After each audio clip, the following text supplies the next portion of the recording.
regardez, un oiseau. On dirait qu'il a besoin d'aide. House, on dirait qu'il manque un bout de sa patte. On pourrait le ramener à l'école et le prof de bio pourrait l'examiner.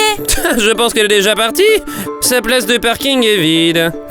C'est juste un oiseau sauvage, laissons-le tranquille. Je vais essayer de l'attraper.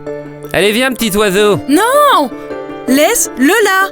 Nous ne devons pas intervenir dans la nature. Mais je peux pas juste le laisser là et faire comme s'ils avaient rien vu. Les oiseaux peuvent avoir la grippe aviaire et ma mère me dit toujours de ne pas nous approcher d'eux. C'est fini, je ne traînerai plus avec toi. Je rentre chez moi. Toi et tes stupides animaux, tu trouves toujours une façon de te créer des ennuis.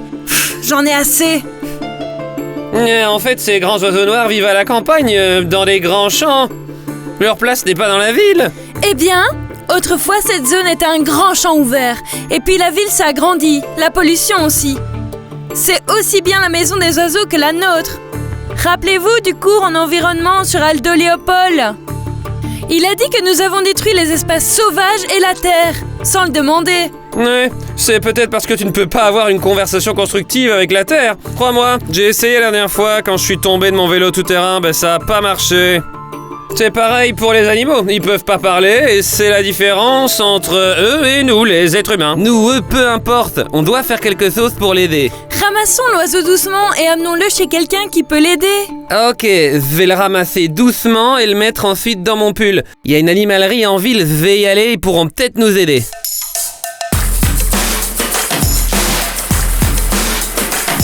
Hey! Hey! Tu vas où avec cet oiseau?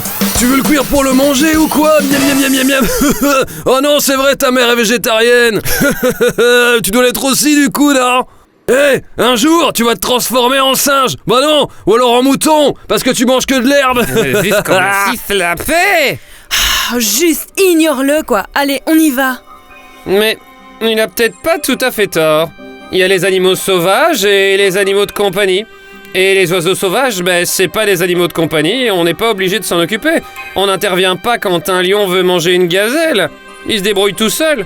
Mais c'est cet oiseau-là, moi, que je veux aider, pas tous les animaux. Oui, d'accord, mais c'est juste un oiseau.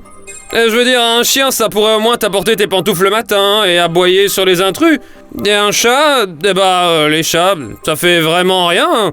Au moins, c'est mignon. Mon grand-père me raconte souvent cette histoire. Pendant la guerre, il a dû se cacher des nazis et il a vécu dans une pièce vraiment minuscule dans le grenier d'un grand immeuble. Ça ressemblait plus à un placard qu'à une vraie pièce. Ses amis lui apportaient de la nourriture. Puis soudain, plusieurs jours sans voir personne. La pièce n'avait pas de fenêtre et la seule lumière qu'il pouvait voir venait du jour autour de la porte. Heureusement, il avait rationné sa nourriture et pouvait tenir des jours. Mais ses ressources s'épuisaient. Puis, un de ces soirs sombres et solitaires, le calme de la nuit fut brisé. Mon arrière-grand-père entendit un petit bruit au-dessus de sa tête. D'abord, un petit crissement, suivi d'un bruit de battement encore plus silencieux.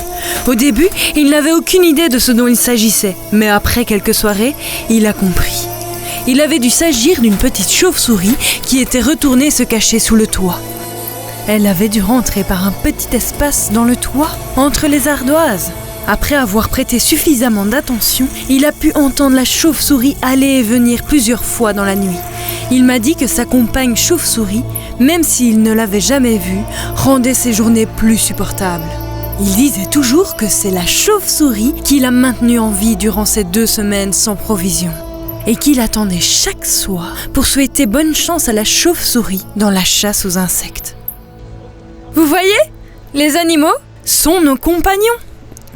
Avoir de la compagnie, c'est très important. D'ailleurs, moi, j'adore traîner avec vous. Moi aussi, j'aime bien traîner avec toi, David. Regarde, l'oiseau est beaucoup plus calme maintenant.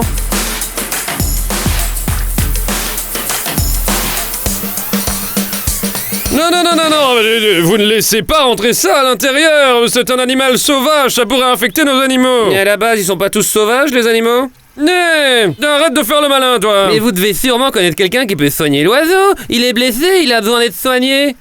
Bon, ok. Je vais appeler la vétérinaire qui travaille avec nous et voir ce qu'elle peut faire. Restez dehors et gardez l'oiseau à l'ombre surtout, hein. C'est sympa ici au milieu de tous ces arbres. Ils font comme une maison. Regardez autour de vous, Nous sommes presque au milieu de la ville et il y a tellement d'animaux et de plantes ici. J'ai entendu dire qu'au Sri Lanka, il y a un figuier géant qui a été planté 300 ans avant Jésus-Christ. Ce qui signifie qu'il a maintenant 2300 ans.